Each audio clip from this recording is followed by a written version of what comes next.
Hey guys what's up, hope you are doing well.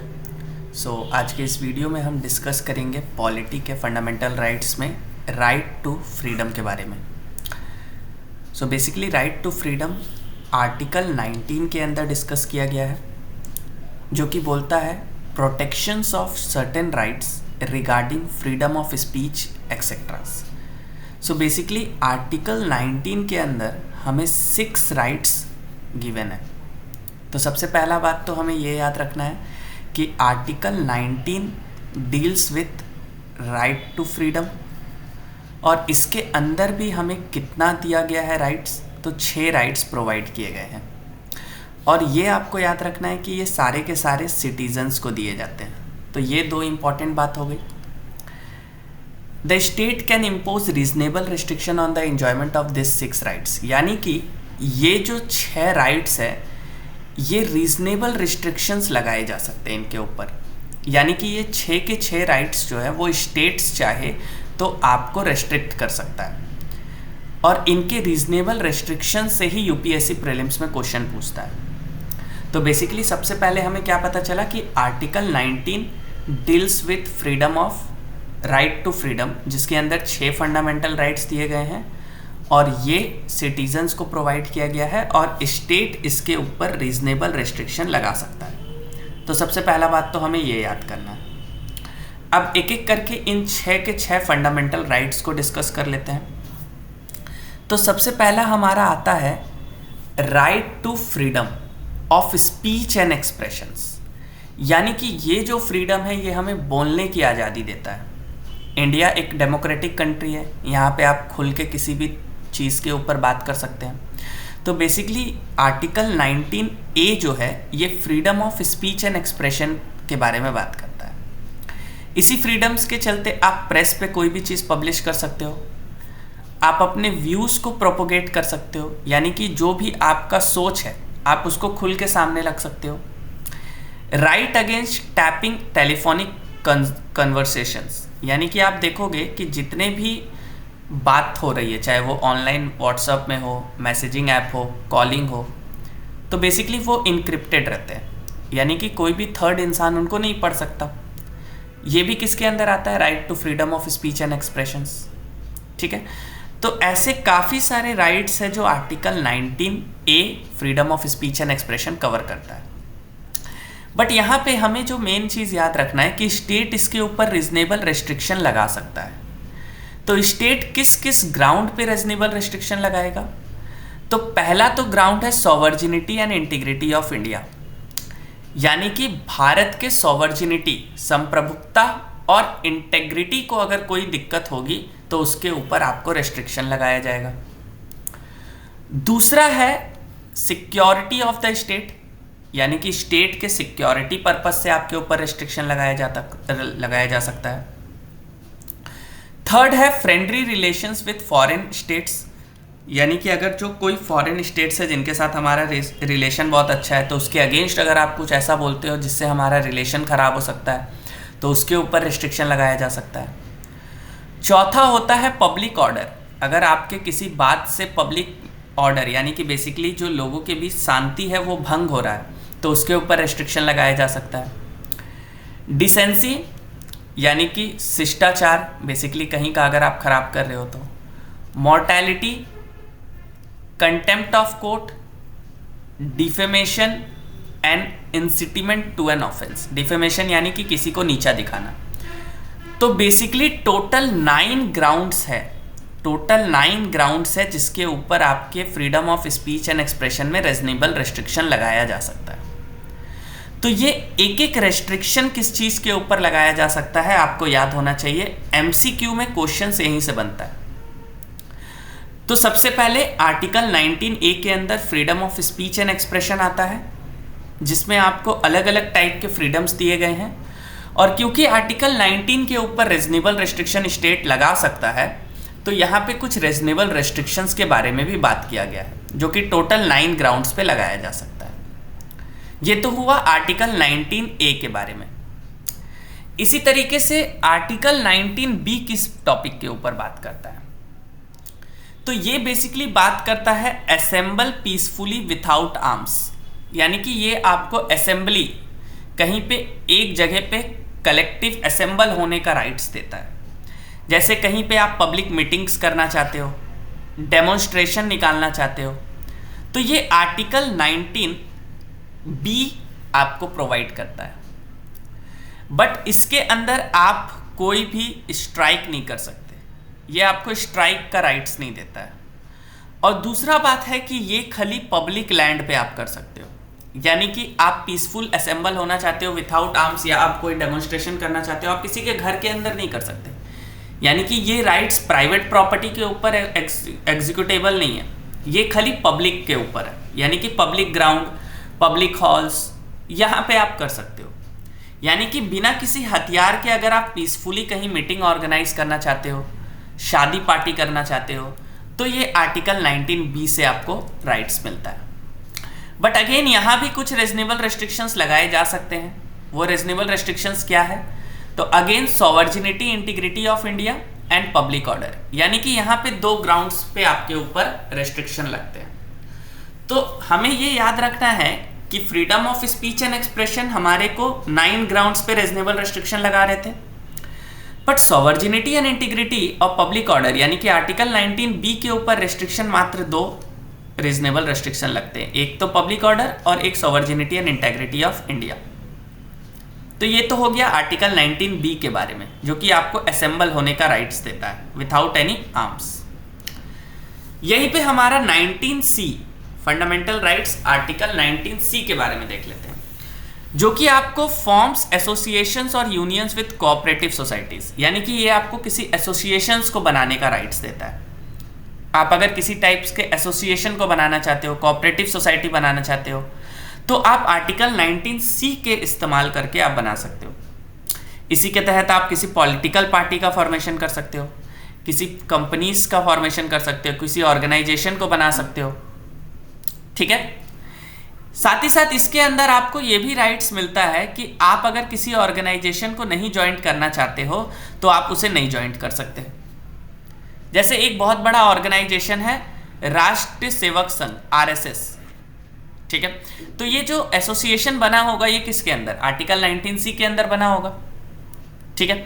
तो basically article 19 आपको किसी भी टाइप का ऑर्गेनाइजेशन बनाने का पावर देता है, और साथ ही साथ आपको ये भी पावर देता है कि आप उस ऑर्गेनाइजेशंस के साथ जुड़ना चाहते हो कि नहीं, ठीक है। ये आपके विल पावर के ऊपर होना चाहिए।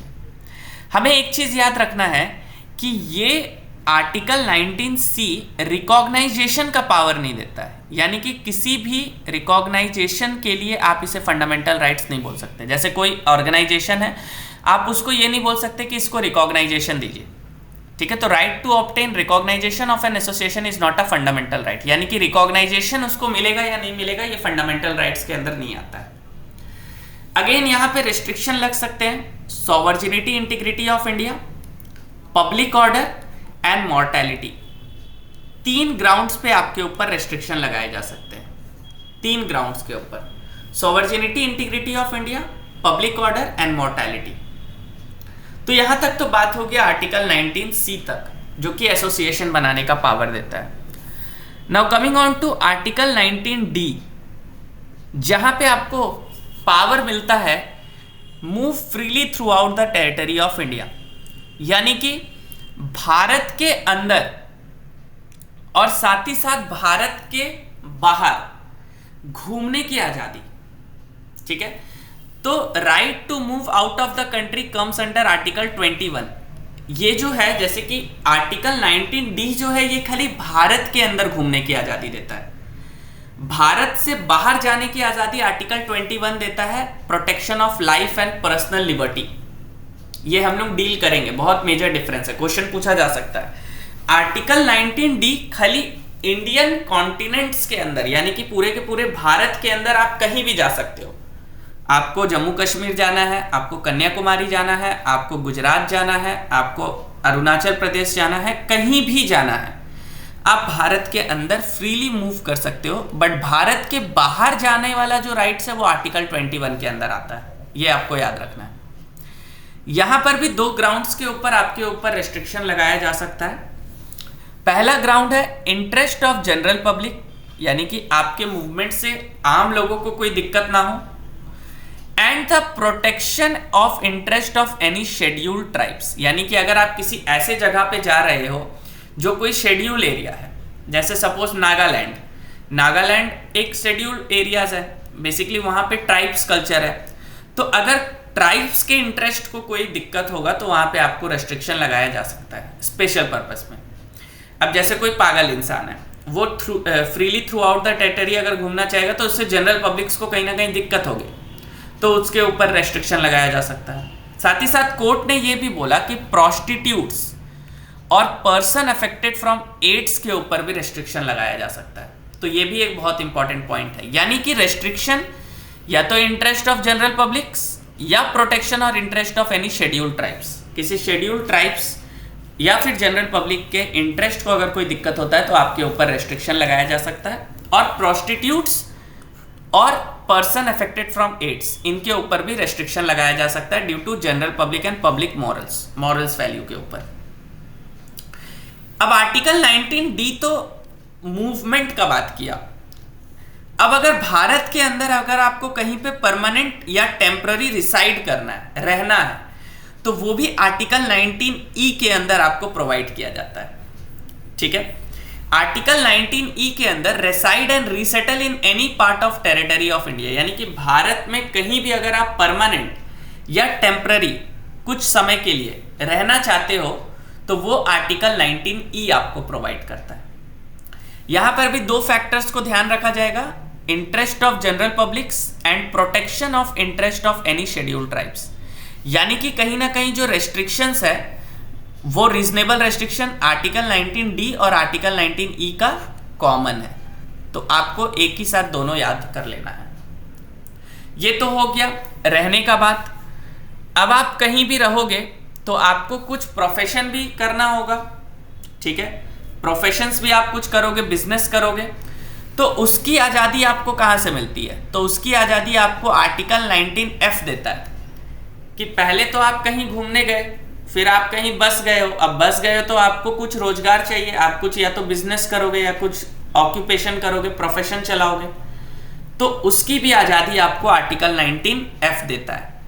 बट यहां भी आपके ऊपर रेस्ट्रिक्शन लगाया जाएगा, इंटरेस्ट ऑफ जनरल पब्लिक्स, यानी कि आप कुछ ऐसा बिजनेस नहीं चला सकते हो जो कि इमोरल वैल्यूज वाले हो, जैसे कि आप trafficking in humans womens and children का नहीं कर सकते, आप कुछ हार्मफुल ड्रग्स एंड एक्सप्लोजिव का बिजनेस नहीं कर सकते, या आप किसी टेक्निकल बिजनेस में हो तो आपके पास उसका प्रेस्क्राइब्ड डिग्री होना चाहिए। फॉर एग्जाम्पल आप डॉक्टर हो तो आपके पास एक प्रॉपर MBBS का डिग्री होना चाहिए, MDS का डिग्री होना चाहिए, या आप प्रोफेशन के नाम पे ड्रग सेलिंग नहीं कर सकते, उसके लिए आपके पास फार्मा का डिग्री होना चाहिए। तो यानी कि बिजनेस करने में कोई दिक्कत नहीं है, ठीक है, लेकिन आप उसके काबिल होने चाहिए, you should have the qualification for that degree, ये यहां पे इंपॉर्टेंट है।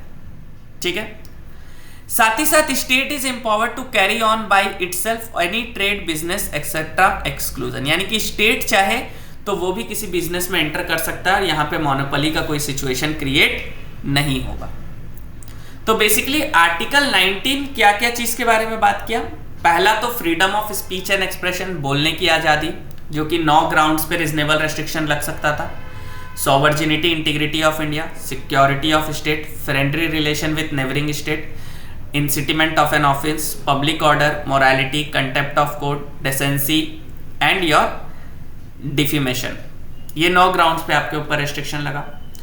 फिर आर्टिकल 19B जो कि बात करता है आपका basically assembly without arms, article 19C association, article 19D freely moving throughout the territory of India, article 19E settle in any part of India, and article 19F profession to practise any businesses.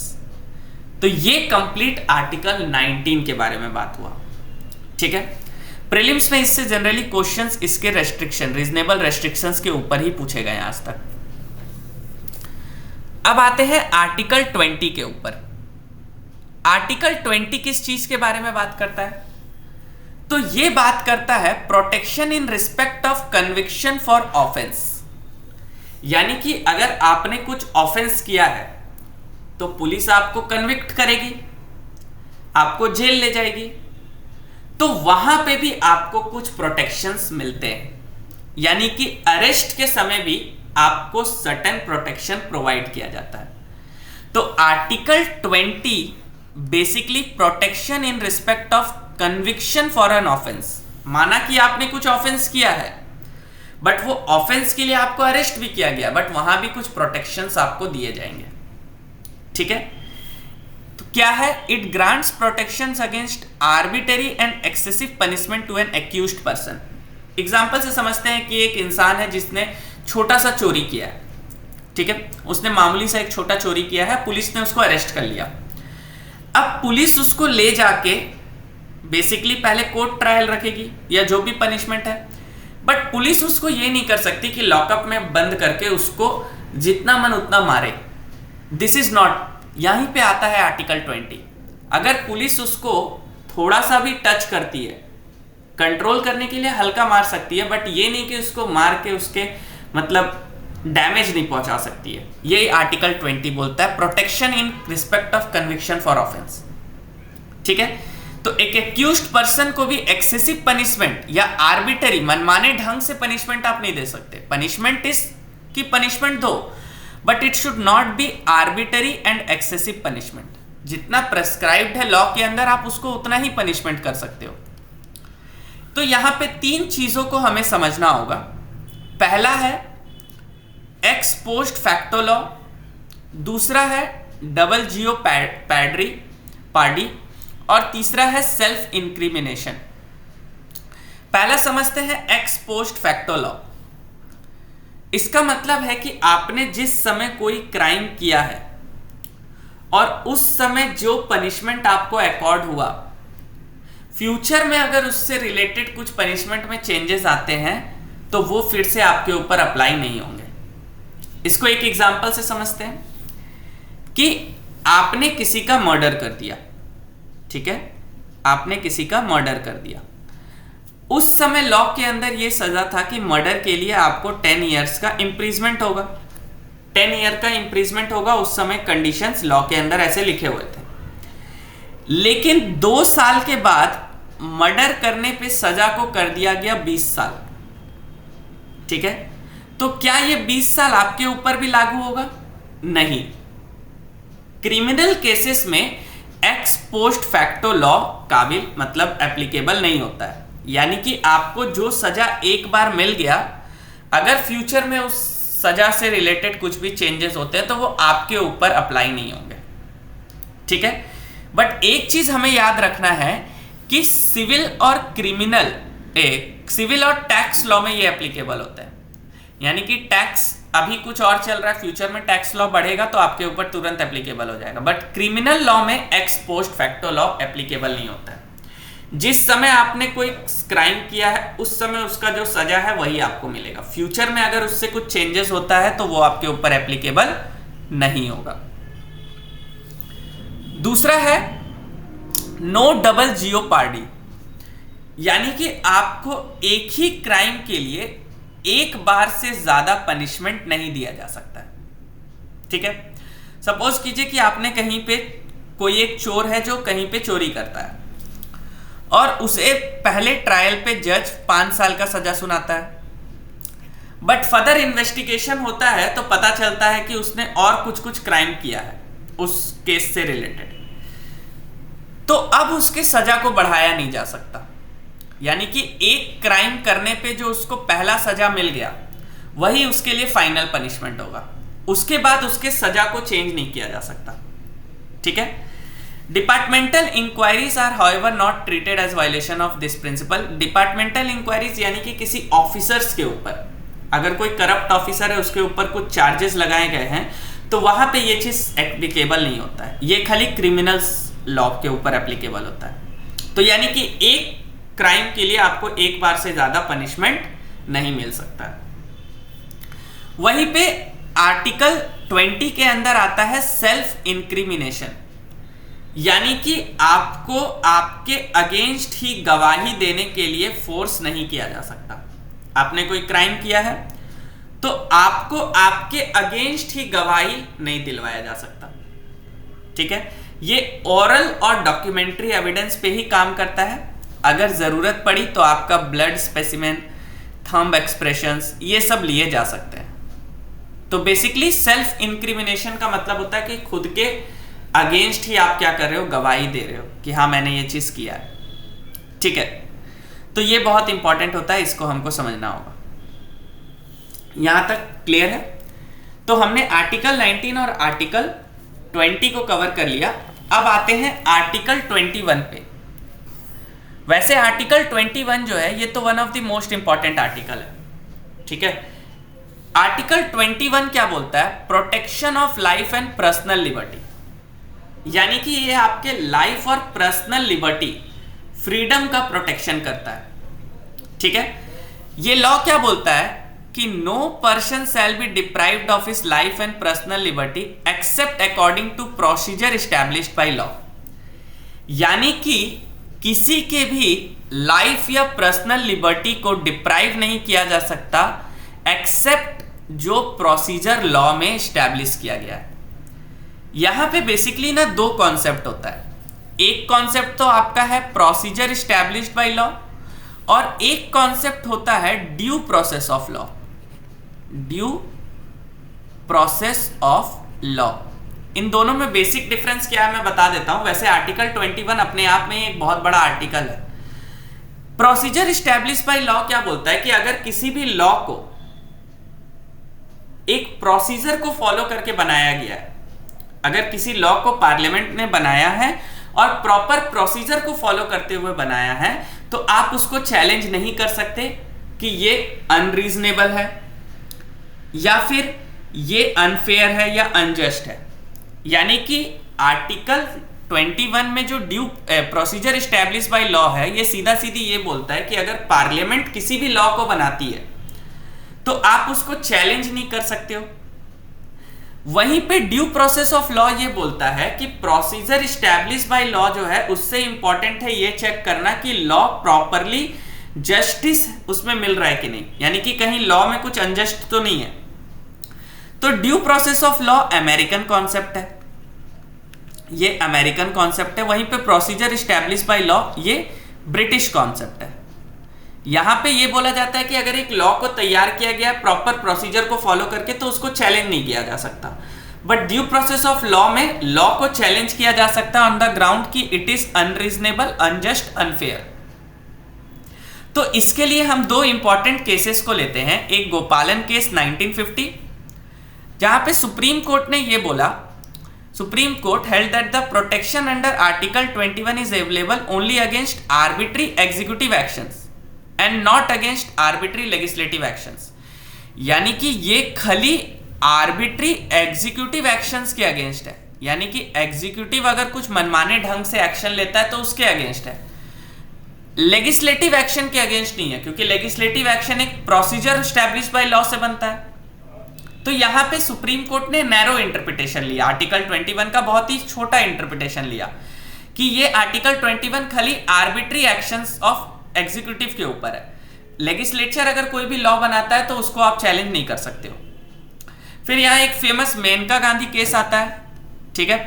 यहां पे supreme court ने wider interpretation लिया, बोला कि हाँ ये भी बहुत इंपॉर्टेंट है कि प्रोसीजर तो फॉलो हो, साथ ही साथ ये भी चेक करना बहुत इंपॉर्टेंट है कि कहीं ना कहीं वो लॉ जो है वो प्रॉपरली फेयर हो, अनजस्ट ना हो। तो यानी कि अब जो है सुप्रीम कोर्ट ने एक वाइडर इंटरप्रिटेशन दिया। गोपालन केस 1950 में सुप्रीम कोर्ट ने नैरो इंटरप्रिटेशन लिया था, यहां पे सुप्रीम कोर्ट ने वाइडर इंटरप्रिटेशन दिया। सुप्रीम कोर्ट ने कहा कि ये एग्जीक्यूटिव एक्शन के अगेंस्ट तो है ही, साथ ही साथ ये लेजिस्लेटिव एक्शन के अगेंस्ट भी है। तो यानी कि आर्टिकल 21 जो है ये बहुत ही इंपॉर्टेंट हो जाता है हमारे संविधान में। इसीलिए आप देखोगे कि इमरजेंसीज के समय भी 20 और 21 को कभी नहीं अबॉलिश किया जाता है, ठीक है।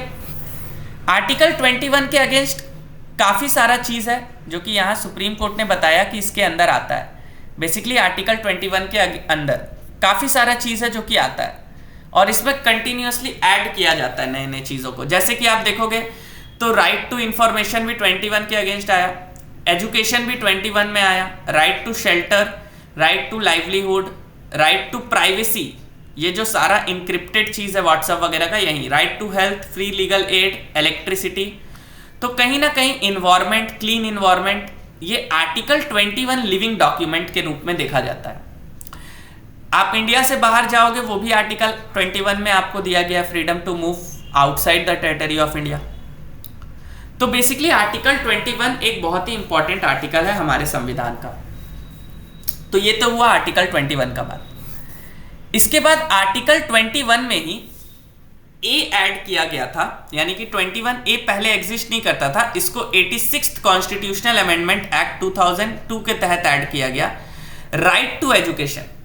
क्योंकि ऐसा बोला गया कि एजुकेशन भी one of the most important fundamental principles है, क्योंकि अगर लोगों के पास एजुकेशन नहीं रहेगा तो वो कहीं ना कहीं पीछे हो जाते हैं। तो स्टेट ने बोला कि state to provide free and compulsory education to all the children below 6 to 14 years of age. ठीक है, और इसी में RTE रूल लाया गया, राइट टू एजुकेशन, जिसमें क्लास 8-9 तक के बच्चों को पास कर दिया जाता है। ठीक है, तो article 21 A basically right to education यानी कि पढ़ने का अधिकार आपको देता है, और ये 86th कॉन्स्टिट्यूशनल अमेंडमेंट एक्ट से ऐड किया गया था। तो इसे भी समझना बहुत इंपॉर्टेंट है। तो ये तो हो गया आर्टिकल 21 ए का बात। अब यहीं पे एक देख लेते हैं लास्ट हमारा आर्टिकल 22 फंडामेंटल राइट्स में।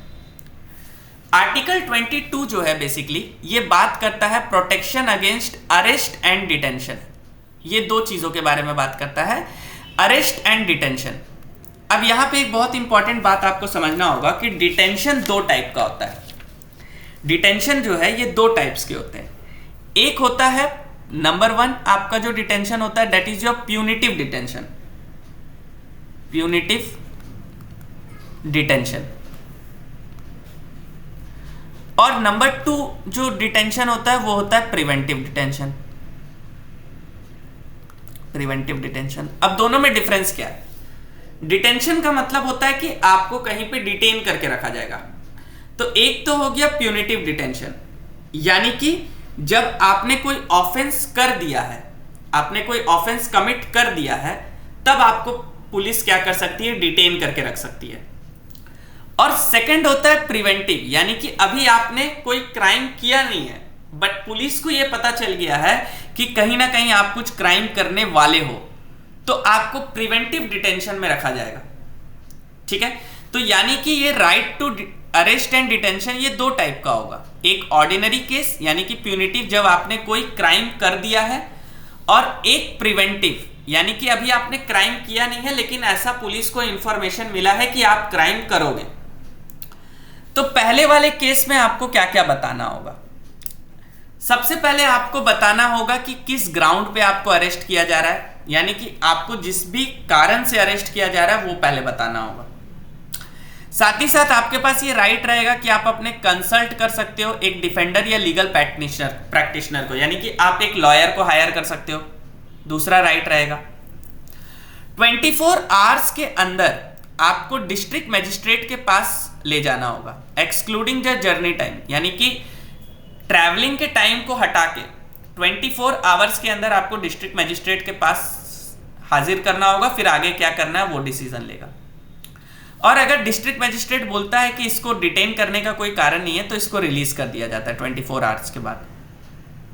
वहीं पे सेकंड पार्ट जो कि प्रिवेंटिव है, यानी कि आपको शक के आधार पर भी किया जा सकता है। तो ये बहुत ही बड़ा, मतलब एक टाइप से बोल सकते हो ब्लैक एक्ट भी बोला जाता है, क्योंकि डेमोक्रेसी के अंदर भी आपको अरेस्ट किया जा रहा है ना, शक के आधार पे। बेसिकली रॉयल एक्ट जो है कहीं ना कहीं वो भी इसके जैसा ही है। तो इसमें क्या राइट कन्फर्म से, तो राइट टू इन्फॉर्म, आपको इन्फॉर्म तो करना ही होगा किस ग्राउंड पे किया जा रहा है। ठीक है, अगर ये पब्लिक इंटरेस्ट के अंदर है तो वो नहीं भी किया जा सकता है। Right to make a representation against detention order, यानी कि डिटेंशन ऑर्डर्स मिले हैं तभी आपको अरेस्ट किया जा रहा है। Right to be released after 3 months unless report advisory board suggestion otherwise, यानी कि अगर 3 month तक आपको रखा जा सकता है, ज्यादा से ज्यादा जो प्रिवेंटिव डिटेंशन है वो 3 month तक हो सकता है। उसके बाद अगर रखना है तो एडवाइजरी बोर्ड एक बनता है, अगर वो बोर्ड सजेस्ट करती है कि रखना है तब रख सकते हो, अदरवाइज प्रिवेंटिव डिटेंशन ज्यादा से ज्यादा 3 months तक ही वैलिड होता है। और ये क्वेश्चन यूपीएससी ने ऑलरेडी पूछा है, तो ये one of the most important point होता है। तो यानी कि आपको 3 मंथ से ज्यादा कोई भी डिटेन करके नहीं रख सकता। ठीक है, अब कहाँ कहाँ एप्लीकेबिलिटी है, यानी कि एप्लीकेबल कहाँ कहाँ होगा, तो ये एनिमी एलियंस के लिए एप्लीकेबल नहीं है, यानी कि जो ये पार्ट 1 है ये एनिमी एप्लीकेबल के लिए नहीं है, यानी कि कोई अगर दुश्मन है तो उसके लिए ये नहीं होगा। Not available to person arrested और detained under preventive detention law. Preventive detention law एक आपका बेसिकली एक एक्ट है पार्लियामेंट का, प्रिवेंटिव डिटेंशन एक्ट, उसके अंदर अगर आप हुए हो तो आपको ये बेसिकली नहीं मिलता है। और ये जो है ये बेसिकली सिटीजन और एलियंस दोनों के लिए राइट टू प्रिवेंटिव डिटेंशन वाला। ठीक है, और प्रिवेंटिव डिटेंशन किसके अंदर आता है, एक्सक्लूसिव ऑथोरिटी किसका किसका होता है, तो एक तो डिफेंस, फॉरेन अफेयर्स और सिक्योरिटी ऑफ स्टेट, ये एक्सक्लूसिव ऑथोरिटी होता है और इस पे लॉ दोनों कोई बना सकता है। याद रखिएगा पार्लियामेंट और state legislature both can make law on this. ठीक है, ताकि आपका पीस एंड ऑर्डर मेंटेन हो सके, स्टेट सिक्योरिटी का मेंटेन हो सके और एसेंशियल सर्विस, यानी कि लॉ पार्लियामेंट और स्टेट लेजिस्लेचर प्रिवेंटिव डिटेंशन के ऊपर दोनों बना सकता है। और एक्सक्लूसिव ऑथोरिटी ऑफ पार्लियामेंट क्या क्या है, डिफेंस, फॉरेन अफेयर्स और सिक्योरिटी, ये 3 मैटर पे पार्लियामेंट का ज्यादा चलेगा और स्टेट लेजिस्लेचर और पार्लियामेंट मिलके बना सकता है इन 3 कंडीशंस पे। तो ये one of the most important point रहेगा प्रीलिम्स पॉइंट ऑफ व्यू से। तो ये था complete article right to freedom 19 to article 22 जो कि हमने डिस्कस किया बहुत ही अच्छे तरीके से। अगर वीडियो अच्छी लगी हो तो वीडियो को लाइक कर दीजिए। Till then take care, keep learning, Jai Hind.